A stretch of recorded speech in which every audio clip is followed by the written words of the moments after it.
Les entretiens des patriotes, bonjour à tous. Macron complètement isolé, Bardella bien placé, Clinton accusé, 2024, l'année de tous les changements. Avant de répondre à cette question et traiter de très nombreux sujets d'actualité, je voulais remercier tous ceux qui me permettent de faire ce travail au quotidien en me finançant à l'aide des merci rémunérateurs. Et aujourd'hui sont à l'honneur Laurent Ziran, Corsair, Laurent Boutan, André Lelièvre, Pierre Bourdin, Luc Tobiana, Fernande Richter, Isabelle Ribichung, Yvette Poré, Birimbo, Karen Dundee et 00 MFC. Des fidèles parmi les fidèles et je les remercie du fond du cœur, comme je vous remercie bien évidemment pour tous vos gentils messages, les pouces levés, la diffusion sur d'autres réseaux sociaux. 2004 manifestement va être une année très chaude. 2023 avait été une année de très grandes révélations. Est-ce que nous allons maintenant basculer en 2024 vers un avenir meilleur? Eh bien, on va essayer de faire un peu de prospective à travers les actualités qui nous sont données aujourd'hui. Mais on va revenir sur celles que j'ai traitées dans ma dernière vidéo et notamment sur Jacques Delors. Et oui, certains se sont étonnés que j'ai pu écrire un tweet sur Léon Brittan et que je ne l'ai pas repris dans ma vidéo. Alors, c'était un oubli de ma part, je reprends donc ce que j'ai pu écrire sur Twitter. Léon Brittan a été accusé d'être un spécialiste de la petite enfance. Un énorme scandale en Angleterre puisqu'il aurait bénéficié évidemment de protection politique. Il était un des proches de Margaret Thatcher. Vous pouvez d'ailleurs, si l'affaire vous intéresse, taper son nom avec les bons mots et vous trouverez en effet tous les articles à son sujet. Il est quand même très intéressant que ce genre de personnage était dans la commission Delors. Et lorsqu'on ouvre aujourd'hui l'actualité, eh bien on tombe dans le New York Post et dans toute la presse américaine sur l'affaire Jeffrey Epstein.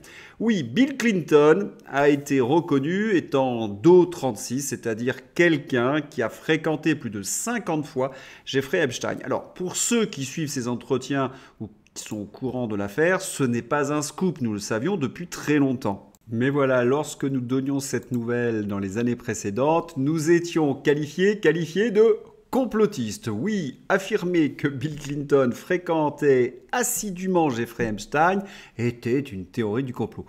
Vous avez remarqué que lorsqu'on critique les leaders démocrates, on est forcément des complotistes. Eh bien, nous ne le sommes plus en 2024 puisque cette nouvelle s'étale à la une de tous les journaux. Il se trouve qu'il n'y a pas que Bill Clinton qui a fréquenté Jeffrey Epstein, il y a d'autres personnalités, plus de 150. Pour l'instant, elles restent anonymes et on va dévoiler tous les noms. Est-ce qu'il y aurait des Français dans cette liste ? Eh bien, nous attendons la nouvelle avec beaucoup d'impatience.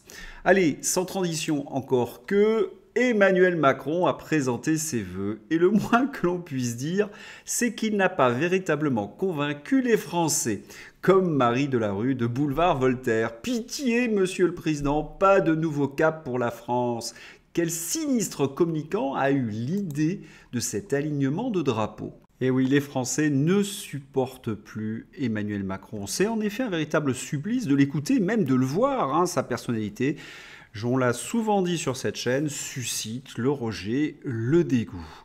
Et puis, pour ses vœux, il était encore plus froid, il était encore plus distant. On a l'impression d'écouter un robot qui lisait mécaniquement son discours, comme si le président de la République ne croyait plus du tout à ce qu'il disait. Et les Français ne s'y trompent pas, ils sont de moins en moins nombreux à laisser la télévision allumée lorsque le président de la République apparaît. Il était donc sur toutes les chaînes, TF1, France 2, France 3 et M6, et il n'a réuni que 9,1 millions de Français. Il faut savoir que pour le jour de l'an, souvent la télévision est allumée, les gens ne la regardent pas.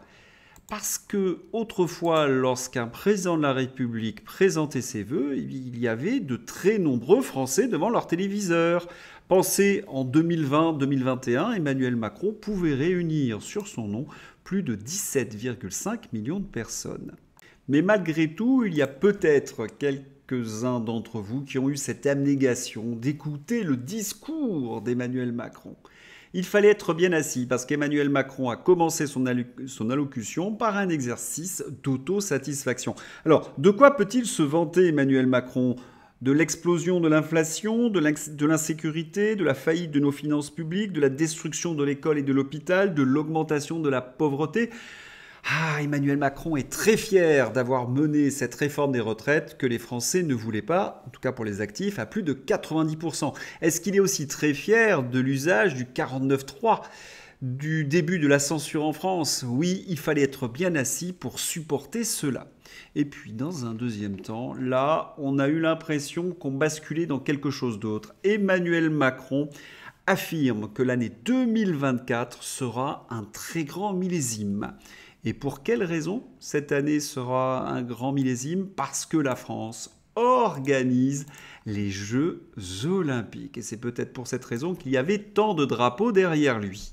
Et puis quel symbole, le drapeau français complètement perdu sous d'autres drapeaux, on ne l'aperçoit à peine dans un parc solitaire et glacé au milieu d'arbres décharnés.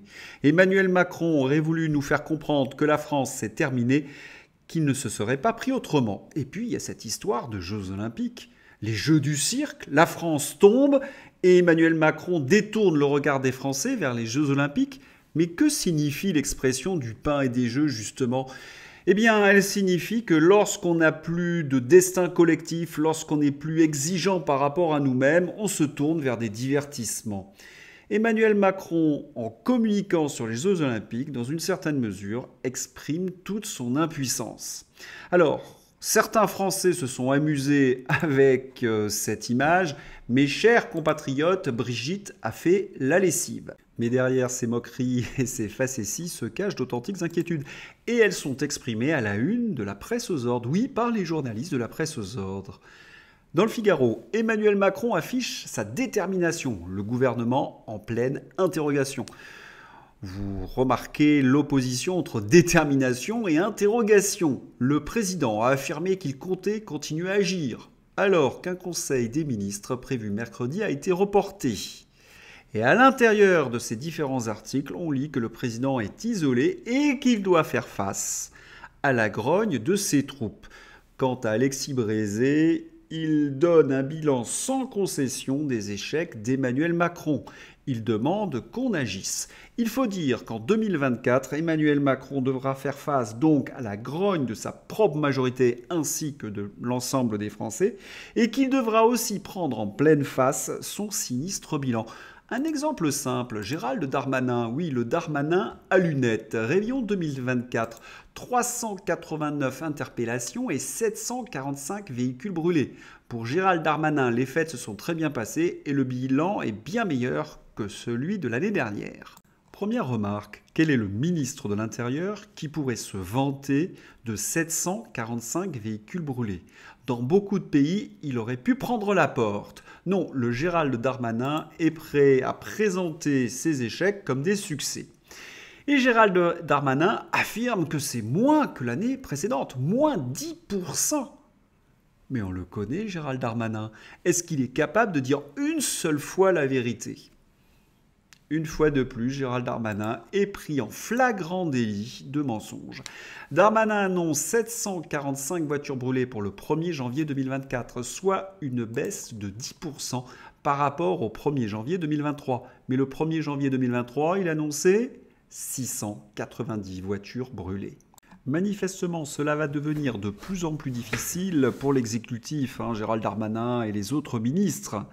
Car comment peuvent-ils éternellement aller contre le principe de réalité ? D'ailleurs, il ne faut pas se tromper, il suffit de regarder les consultations, les sondages, les Français sont en colère contre ce gouvernement. Et pas seulement contre les ministres d'Emmanuel Macron, ils sont en colère également contre cette fausse opposition. Olivier Faure, si tous les étrangers en situation régulière ou irrégulière se mettaient en grève une journée, chacun se rendrait compte qu'ils sont dans tous les métiers de la seconde ligne. Livreurs, auxiliaires de vie, caristes, assistantes maternelles. Ce qui fait réagir évidemment de très nombreux internautes. Si tous les esclaves se mettaient en grève, vous verriez que l'Empire fonctionne moins bien. Il faut donc plus d'esclaves à l'Empire et moins d'obstacles légaux à leur esclavage. Olivus Forex, patricien entrante de l'Empire. Mais comment s'étonner de la position d'Olivier Faure? Nous savons qu'il partage les mêmes revendications que le MEDEF, NUPES, MEDEF, Parti Socialiste. En effet, veulent accueillir plus d'étrangers au détriment des Français. Le fait de plus avoir de frontières nous amène à une autre forme d'insécurité, l'insécurité alimentaire. Et ce sont nos paysans qui sont en première ligne. Il ne faudra pas les oublier en 2024. Pourquoi les médias préfèrent-ils taire la vérité aux Français? Pendant que la colère des agriculteurs prend de l'ampleur chaque jour, ils optent pour le silence lâche. Oui, une véritable censure. Pourquoi censurent-ils les manifestations des agriculteurs? Parce qu'il faudrait expliquer que nous sommes plus protégés par les frontières. Dans ces conditions, il ne faut pas s'étonner que les Français mettent en avant Jordan Bardella, personnalité préférée des Français. Jordan Bardella est 30e, seul politique du top 50. Le directeur de l'IFOP bluffé par une telle percée. Mais est-ce que ce résultat vous étonne? Moi, pas du tout. Il est normal qu'un parti qui est sur des positions majoritaires rafle la mise. Parce que Olivier Faure ou Emmanuel Macron sont, au niveau de la sécurité par exemple, sur des positions ultra minoritaires. Et ils s'étonnent d'être exclus du classement des 50 personnalités. Quand on milite pour le Frexit, on doit avoir, comment dirais-je, quelques regrets lorsqu'on voit le succès du Rassemblement national. Pourquoi le Rassemblement national a du succès et pas nous? Parce que d'abord, nous, on est incapable de faire l'union. Il y a de véritables dérives sectaires parfois, on s'envoie des excommunications. Le résultat, nous apparaissons aux yeux de nombreux Français, il suffit d'ailleurs de regarder les consultations, voir les intentions de vote, un petit peu comme des oiseaux. Si on arrivait à faire l'union, si on arrivait à rassurer les Français, eh bien on pourrait peut-être jouer dans la cour des grands. Voilà, c'était un petit peu mon coup de gueule du moment. Jordan Bardella effraie le pouvoir qui essaie de nous refaire le coup du complot russe via le Washington Post. Révélation du Washington Post sur le soutien de la Russie de Poutine au Rassemblement national de Marine Le Pen. Les explications de Pierre Aski dans C'est dans l'air. Personnellement, je la trouve fascinante, cette théorie du complot. C'est un véritable marronnier. Elle revient à chaque élection. Et quand l'élection est passée, nous apprenons que c'est bien une théorie du complot. Vous vous en doutez? Revenez en 2017. François Hollande, le président de la République, en poste pour l'élection d'Emmanuel Macron, avait affirmé qu'il y avait une menace russe. Le spécialiste de l'informatique de la DGSE avait expliqué après l'élection que tout cela était faux, que c'était qu'une théorie du complot. Élection américaine, Donald Trump était une marionnette dans les mains de Vladimir Poutine. Là encore, ce n'était qu'une théorie du complot qui avait été véhiculée par les démocrates. Fascinant donc. Puisqu'on parle de théorie du complot, il y en a une qui est un petit peu tombée. Vous connaissez ce personnage, il anime une émission sur YouTube. Et il nous explique en 2022 que le professeur Perron, Idriss Aberkan, le professeur Raoult, André Berkoff sont d'horribles complotistes. Je vous mets l'extrait dans ma description pour que vous mesuriez toutes les inversions accusatoires et les propos diffamatoires envers le professeur Raoult, Idriss Aberkan et tous ceux qui ont lutté contre l'industrie pharmaceutique. Comment se fait-il que ces gens qui se prétendent de gauche, donc qui sont censés avoir un regard critique sur la finance internationale, sur les multinationales, puissent devenir, pendant la période de la pandémie, les attachés de presse du Big Pharma? Là, c'est stupéfiant. Ce personnage ne pourrait plus tourner la même émission en 2023 après les révélations pour le grand public, parce que nous étions au courant dès 2021 sur les effets secondaires ou sur l'efficacité du vaccin.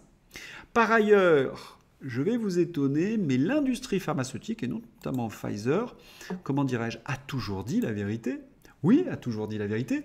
Le scandale des contrats Pfizer avec Alberto Brusa et Idriss Aberkan, vous vous en souvenez? Entendons-nous bien, je ne parle pas des propos d'Albert Bourla sur les plateaux de télévision où il a pu raconter n'importe quoi. Non, je parle de choses qui pourraient se traduire devant les tribunaux, et notamment les contrats. C'est ça. Ce sont ces éléments qui vont compter s'il y a un jour un procès. Or, qu'est-ce qu'on lit dans les contrats? Pfizer n'a pas menti. C'est un produit expérimental dont l'efficacité n'est pas véritablement connue et qui peut avoir des effets secondaires. Est-ce qu'il ment juridiquement? Pas du tout. Par contre, cela pose un problème pour les hommes politiques qui ont signé ces contrats et qui ont imposé Subshoot alors qu'il n'a pas eu les 10 ans nécessaires de sécurité à l'ensemble de leur population. Ce sont les hommes politiques qui vont être jugés des contrats dans un premier temps.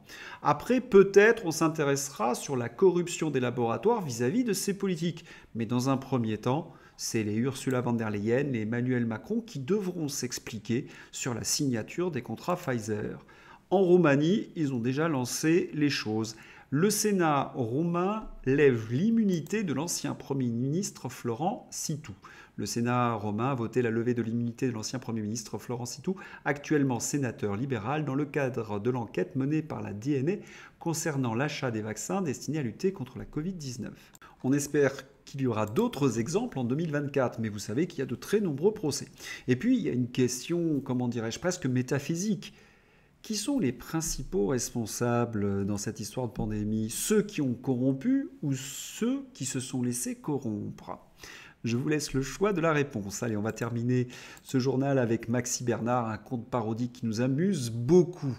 Si vous ne vous voyez pas, c'est que vous ne faites pas partie de l'arc républicain. Méditez bien ça en 2024. Et lorsqu'on voit les têtes, eh bien nous constatons que nous avons tous les covidios, tous ceux qui ont fait justement la retape pour les grands laboratoires pharmaceutiques. Allez, je vous souhaite une excellente journée. À bientôt. Au revoir.